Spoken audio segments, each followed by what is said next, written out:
Welcome to 24 Holiday Tips for Savvy Homeowners, brought to you by HomeTipsforWomen.com. Join us each day as Tina and her guests bring you a holiday tip to fill your home with more joy and less stress. And now, here's your host, Tina Gleisner.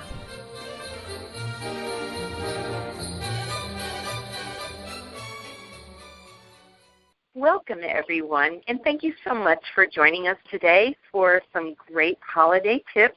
This is Tina Gleisner at Home Tips for Women, and we know that at this time of year we spend a lot of time at home, we spend a lot of time with family, and sometimes we try to do a little too much, and then we don't enjoy the holidays as much as we would like. So I've learned that planning will help you prioritize and do the most important things. And I have 4 Ds to share with you. The first is delegate. There's nothing that says you have to do it all. It's okay to have your kids, your spouse, or even friends help you out with some of the things on your list. Next, you want to do things together because then you're also going to have fun. You're going to have a visit with a friend, and you'll get more things checked off your list. My favorite is the 3rd D, which is it's okay to drop things off your list. There's nothing that says just because you've done something the last 5 years that you still have to do it. It's okay to drop it or to change it to better fit today's lifestyle. And if you do these 3 things well, then you're going to free up some time so that you can add a few activities just for you, and you can delight yourself and have a wonderful holiday. And with this, I decided that not only do I have great ideas, I've got a lot of friends who have great holiday tips to share with you as well. And today, I'd like to introduce Sandy Salle, and she has a unique perspective because she grew up in Zimbabwe, and she really has a view of holiday traditions around the world.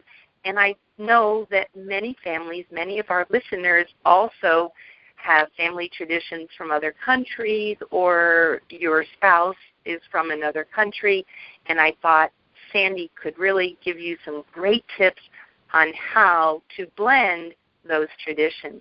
So welcome, Sandy. Thank you so much for joining us today. Oh, I'm delighted to be here, Tina. What a wonderful treat to be able to share some tips over the holidays and be part of your community. So thank you very much for including me in this special treat. Oh, I'm thrilled. And Sandy, what I'm doing is asking everybody just to get started to share what's your favorite holiday activity. So for me, I am from Africa. I'm from a country in southern Africa called Zimbabwe. And obviously, being in America, there are not many Zimbabweans. So we have cultivated our own little family, so to speak, in North Carolina.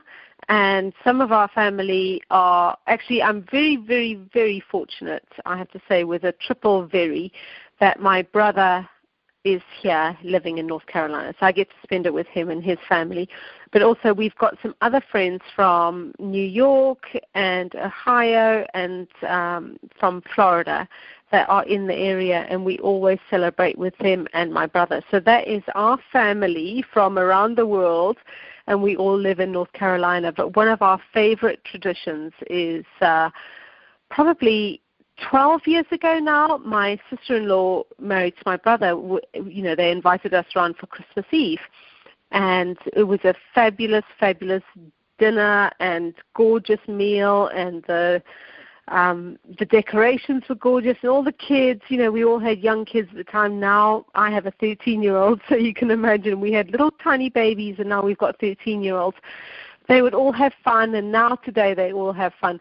But one of the traditions is that Santa comes on his sleigh with his reindeer, and they ring the doorbell at about 6 o'clock in the evening. And Santa is on his way to Africa, of course, at that time of night. So he rings the doorbell to say hello on his way to his cousins in Africa.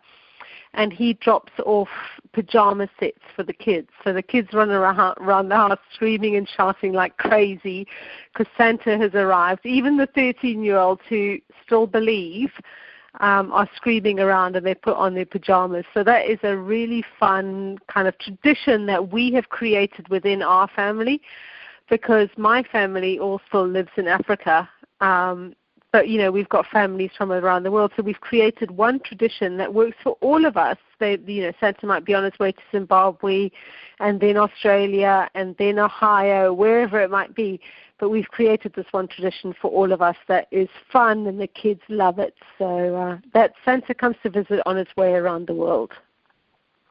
Great. So you're embracing the global aspect of your life.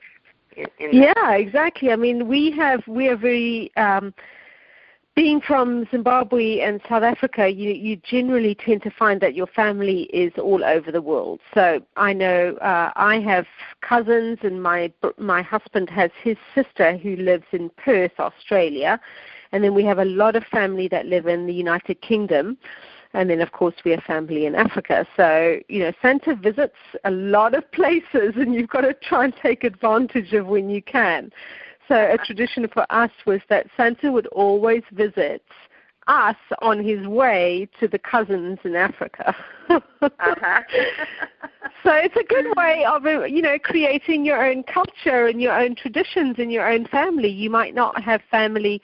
I know the United States, we have a lot of people who get transferred all over the country. You might work for a bank and your family's from the New York area, but Charlotte being the number one banking district, you might be moved to Charlotte. So everybody is in the same kind of vein as me, even though I'm from a different country. We all have family all over the United States. So right. Sometimes you can't go home. So you've got to create your own traditions and your own culture with friends and family. I know I have a lot of friends in my area that are from Boston and New York and Ohio, and it's not always possible for them to go home. So, a good idea is to create your own tradition and, pretend that they're your family. And, you might as well call them. I know that I call my best friend Marcy, I call her my family because she is my best friend, and she hardly ever goes home, so we're always together. So, creating your own kind of traditions and culture is all a part of the holiday tradition for me. Oh, absolutely, absolutely. So you must have some great tips for us on things you've learned to do to blend the traditions of your family, your husband's family, and all of these other people that you've embraced in your extended family. Can you share Yeah, I mean, I think just going on from what we were just talking about is making sure that the people around you that you spend time with, you might be based in Seattle, the people you spend time with become your so-called family, because you're not always going to have family around you. So embrace the idea of spending time with people. I am a big caterer. I love looking after people. Tina will tell you, I am one of those people who loves to look after other people, and I will host the biggest Christmas Day party or the biggest Thanksgiving celebration because I love looking after people. And Thanksgiving, we had 29 people here and a tiny little baby. And then for Christmas Day, we have 26 people. But for me, it's not about the cooking, because I think it's very easy to cater for 26 people. In fact, one of the things, Tina, you said in your talk at the beginning was, number one, delegate. For me, having a party for 26 people on Christmas Day and inviting 26 people to Christmas means that I cook the main meal, and that is going to be, this year it's going to be ground roasted beef. But the delegation comes with somebody else doing the vegetables or somebody else doing the dessert. So, just when you're thinking about where you live and how you're going to celebrate, think about that not everyone has a family to go to. But it doesn't mean that you have to take it all on by yourself. Delegate, as Tina said, as her number one suggestion. delegate to people. People want to come and spend the day with you and have fun with you and be part of a family tradition and a family celebration. So for me, being able to host 24 people in my house is one honor and something that I will continue to do every year, because I get to spend time with people that I love and trust and that I consider my family. But they're not able to go back to Ohio or New Jersey, and right. It's a fantastic way of being able to spend the day with them and have fun. But again, remember that you don't have to do everything yourself. You can delegate. Absolutely. Somebody else can make the mashed potatoes. And wash the dishes afterwards. Right. Yeah. So how about, are there some Zimbabwe traditions that you do celebrate at home so that you're passing them on to the kids? Yeah, I mean, for us, when I was growing up, I lived on a farm which was about 4 hours from the nearest neighbor. So my mum and dad, you could say they were very busy because they had 4 of us in under 5 years. And so there was us 4 kids and my mum and dad and our farm workers. And so part of our tradition was in the mornings the farm workers would come and do a dance, and we'd have a kind of party with our farm workers. And even though it's not exactly the same, part of what we do today is, Christmas dinner is served at about 4 o'clock, and we have the traditional ham and turkey. This year I'm venturing out and doing the beef, as I was saying earlier, because I did ham and turkey for Thanksgiving, so I'm thinking of something a little bit different this year. But what we do as our tradition in our family is that the kids come and play a soccer match, and it's round about 11 till about 1:30. Then everyone can go home and have a quick light lunch, a sandwich. But we always get together in the morning, have a late breakfast brunch at 11 o'clock. Then the kids play soccer or football or throw lacrosse balls or something like that. And we have a parents versus kids soccer match. So it's not exactly the same because I can't replicate exactly what we did in Africa, but it is kind of doing something similar to what we did in Africa. Mm-hmm. So, it's an activity that involves everyone, so that it's inclusive. Exactly. Yeah. So, another thing that I always like to do is I have traveled around the world a lot, and I think a lot of people have traveled, whether it's at Christmas or whether it's at Thanksgiving or, a different time of year, maybe it's spring break or something. But what you could do to celebrate how you travel around the world and how you are grateful for your travel experiences is maybe I do it, but I'm recommending it to everybody else, is maybe collect an ornament from every single place you've ever traveled to. So if you're going to Mexico, collect an ornament. It could be something as simple as some hot sauce. I remember one of my friends gave me a Christmas ornament, which was a chili pepper from Mexico. And I hang that on my tree every year. So it could be as simple as that. Or, if you're going to France, it could be a bottle of champagne. Or from Africa, it could be a beaded rhino, for example. So collect something so that every Christmas you can think about your experiences as a family and spend some time as a family remembering and being grateful for the experiences that you've been able to do over the years. Even if it's, from Louisiana getting a crab that is a Christmas ornament and sticking it on your tree. I think that's a wonderful way of remembering past experiences and talking to your family about what you have been able to accomplish over the years. Right. No, that's great, because those ornaments then aren't just ornaments, they're memories of all those places you've been and the people you've met. Absolutely. I mean, memories are so important in our lives these days. There's so many memories that we can have, and if we can have, an opportunity over the holidays, part of what I love doing is spending time away from my cell phone and we're all busy people. So if we can unplug for a few days, turn off all communication with the rest of the world. I mean, I know my mom and dad in Africa like to talk to me, so I can't completely turn off. But being able to turn off from work and being able to be fully present with your family, for me, is one of the most important things.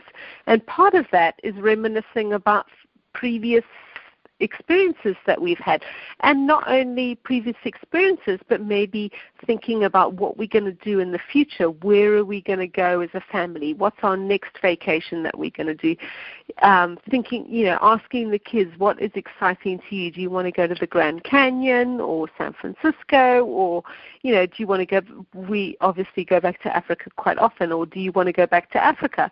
So, it's important as a family to take time out of your busy schedule to say, okay, time out, it's time for family time. And I think the holiday season is a perfect opportunity for us all to let go, stop, and, be excited about spending time. It's not often that it happens, so being able to spend time with my kids and my husband is so important to me. Right.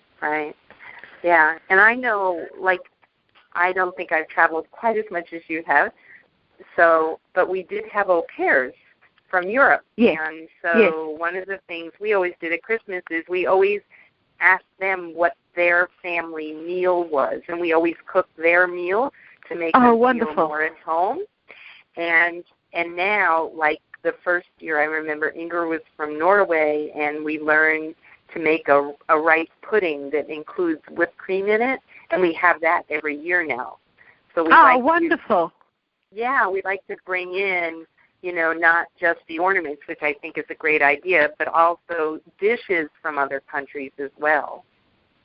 Oh, absolutely. I mean, for example, I know I have some friends around the corner in my Charlotte area that are Germans, and they have been here for 8 years now, and every Christmas Eve, it generally starts at about 12 o'clock, they have a Glühwein afternoon. So they invite all their friends round, and it's part of their tradition that they have created in the United States. They didn't have any German friends here, so they created their own tradition where they would invite all their American friends, and they now have a traditional, everybody knows that the 24th from 12 o'clock is when Bianca and Jochen have their Glühwein afternoon. So, think about ways that you can create some kind of culture into some kind of tradition and culture and part of your history. You might have your grandparents from Scotland, for example, and you might decide, I know in the Scottish culture, that they have the split pea and ham soup on New Year's Eve, or New Year's Day, actually, New Year's Day evening. Maybe that's something that you want to create in your lifestyle. I think having some kind of tradition and culture and bringing some of your past in helps you as a family to kind of get out there in a better way as well. We do certain things we are big into sports, and whenever we are playing lacrosse or something like that, we always have a party. So maybe you could create some kind of culture from your own generations past even, where you are able to celebrate your lifestyle and invite your friends around and have some fun and enjoy it every single year. Right. I love the fact that you have that soccer match on Christmas Day. That's perfect. Yes. Yeah. It just makes it, you're able to have fun and celebrate the occasion and be a part of some kind of family, because we don't all have family around us. So creating some kind of tradition for yourselves and culture for yourselves is really important. And sharing traditions where you can share with others too. Yeah, absolutely. Yeah. Absolutely. So as you look forward to the holidays, they're upon us. What is most important to you during the holidays? Definitely for me, as we all know, life is busy, busy, busy. So we all kind of get caught up in our own lifestyles, and our work is busy, and we're always making lunches and breakfasts for the kids and waking up early. And we've always got a ton of things on our to-do list. For me, is letting go of my to-do list, whether it's laundry or the fact that the dishwasher is piled up and I haven't emptied it, and now that the dishes are stacked in the sink, is letting go, just letting go of everything and being present for my family and my husband, and spending time with them, whether it's going for a walk in the woods or right now our lawn is covered in leaves, so doing the leaves or something like that. Just taking time to be with my kids and my family is really, really important, because I think for the rest of the year you're so busy doing stuff and getting lunches organized. In my case, it's breakfasts and just being able to be a part of their lives and listen to them, and maybe watching a silly movie that the kids always watch and they want you to watch, and I really am not interested. But just taking the time to do it is something that I really want to do. I really want to be with the kids and my husband this Christmas and enjoy being with them. And we have a lot of parties organized, and we're hosting Christmas Day, and we always host Christmas Eve. So it's organizing for that. But just being around and totally turning off and enjoying the holiday season. Right. So if people wanted to learn more about you and the world you come from and all the countries you have been to, how would they find you online? Yeah, I would love that, because I think I have lots of clients that go to Africa for Christmas so that they can experience Africa in a different way. So I would love to be able to communicate and get in touch. My name is Sandy Salle, and I'm the president of Hills of Africa Travel, and the website is www.hillsofafrica.com. And my email address is sandy@hillsofafrica.com. And for all our listeners, I went on a trip to Zimbabwe that Sandy organized, and I had an absolutely fantastic time. So if that's the place you want to go, then Sandy's who you want to go with. Yeah, I mean, Africa is different, and it gives you a different perspective on life. My husband was actually there in the summer. I literally forced him, Tina, to pack his bags and get on that flight, because he goes every year, and this year he decided not to go, and I said, you better go, otherwise there's going to be trouble. And he phoned me from Africa and said, thank goodness you told me to go. So there you go. Yeah, it is. For me, it was life-changing, and I thank you for well, that. Good. So with that, I want to invite all of our listeners to join us tomorrow for another set of holiday tips. I thank you so much for listening in today with Sandy and I sharing tips about holiday traditions from around the world. And this is Tina Kleisner at Home Tips for Women. Talk to you soon. Thank you, everyone.